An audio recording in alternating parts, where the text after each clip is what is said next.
We then arrived at the garage, and sure enough, that was Sam placing an order. "I'll have one. Actually, make that 3 orders of the Chicago mix." "Are you paying for us?" Marcus asked. Yep. Jerry and Peggy were nice enough to give me money on the way out," Sam answered. "Did you have lunch?" Marcus asked. "I ended my part to envelope before I went here, so I got some McNuggets to go." "Were you in Robbinsog?" I asked. No, I just needed to stop at some places that also happened to be in the Chicago Loop." "Where is George?" Marcus asked. "I literally just talked to him on the phone before it was my turn to place my order.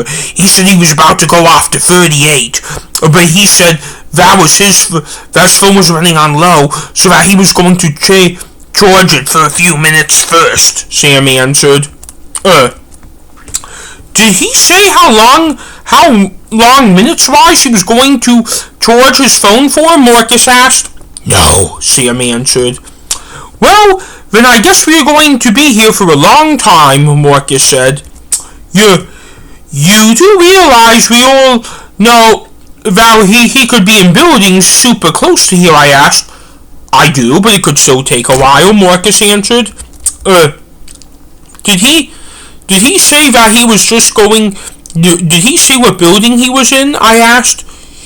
"He said he was on the ground floor of the building that was known as the John Hancock Tower until a week ago, when they changed the name to its address." "What is he doing there?" Marcus asked. "I don't know, but to be honest, but my mind is so full that I can't really think about that right now," Sam answered. "Let's walk the length of the pier," Marcus said. "For what?" I asked. "Just to pass the time," Marcus answered. "That is fine with me. Well, walking takes my mind off bad things, which is always good," said Sam. "It was fine with me too. I was just wondering."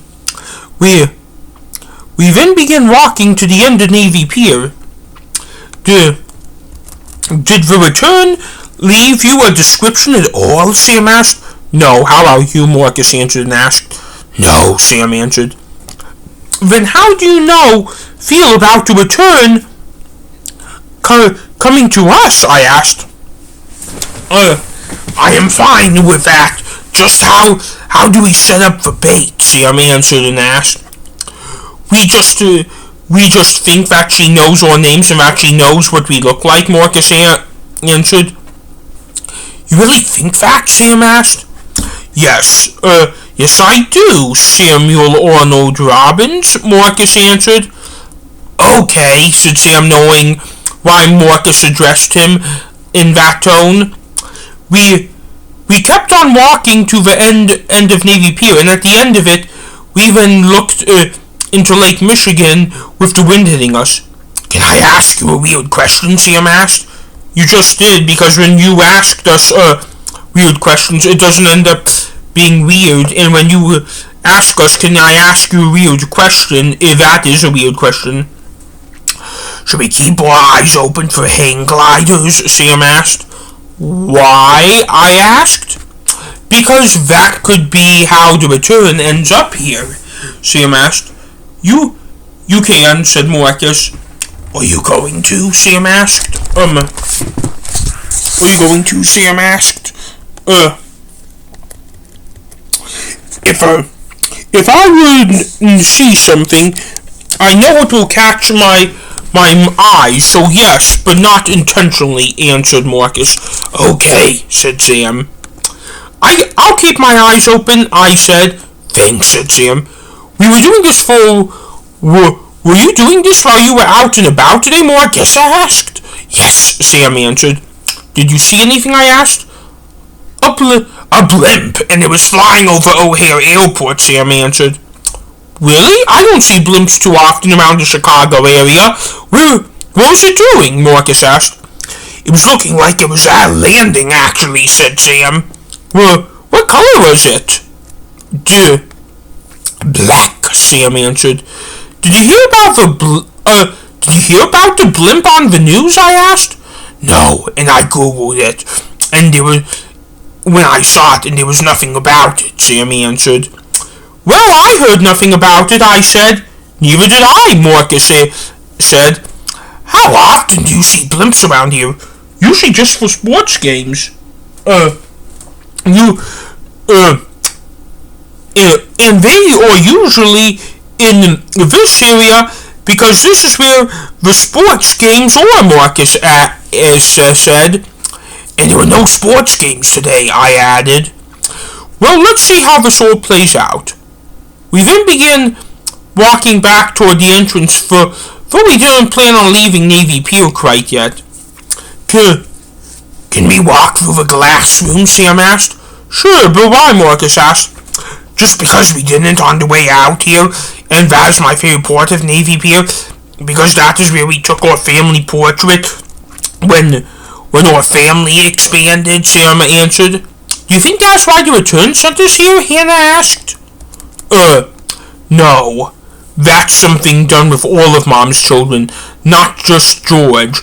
And our portrait was taken with George. And our portrait was taken with George when she was still 30. And our portrait was taken with George when she was still 39. Marcus answered. What did you just say about me? George asked. Oh, hi, said Marcus. The clue sent me here. I wasn't expecting you to be here too, said George. Well, here we are, said Sam. I have no idea what to do right now, said George. Neither do we, which is why we are going to the glass room to figure this out, said Marcus. We then walked into the glass room with the garden in it. I didn't realize until today that the room is called the Crystal Gardens. Do you see that bench by the fountains? I asked. Yes, Marcus answered. Can we go there? Because that's why my parents sat in this room after they got married, I asked. Do you think it could help us figure this out better? Marcus asked. Maybe, I answered. That is good enough for me. We can go over there. You can see where the fountain water goes, but they squirt in the form of an arch and it disappears into the form that is the fountain water. So, what do you think is going on? Marcus asked as I was sitting on the bench. We were led here, said Sam. I know that, said Marcus. But why here? George asked. It is that I am going to figure out, answered Marcus. How? Hannah asked. I don't know, but I'm going to figure that out too. Well, what evidence do we have? I asked. The scavenger hunt we just did was based on our mother's life and what she wrote in her diary, so we need to think about a distinct moment that occurred when she was 40 at Navy Pier, answered Marcus. We then spent the next minute thinking about what to do. Then we began talking again. Hannah, do you remember who tased you and what they looked like better now? Marcus asked. Yes, she was wearing a black cloak. Like ours? Marcus asked. Yes, I answered. Do you remember the interior at all? Marcus asked. Pardon? I asked. What did the person inside the cloak look like? I couldn't tell. She was too quick. Well, I could tell you one thing, said a female voice that was clearly in disguise, but behind me. We then all turned around on our feet, but we couldn't see who it was. Who the fuck are you? Sam asked. Just then, a lady in a black cloak jumped over the fountain in the bench we were sitting on and landed perfectly on the floor. Good afternoon, said the lady. Answer the question I just asked you, said Sam, putting out his new cane up, and the remaining three of us followed. My name is Wendelene Johnson, and I am the return. And you three, Marcus Philip Robbins, Samuel Ronald Robbins, and George Zachary Robbins, are my three grandchildren, said the return.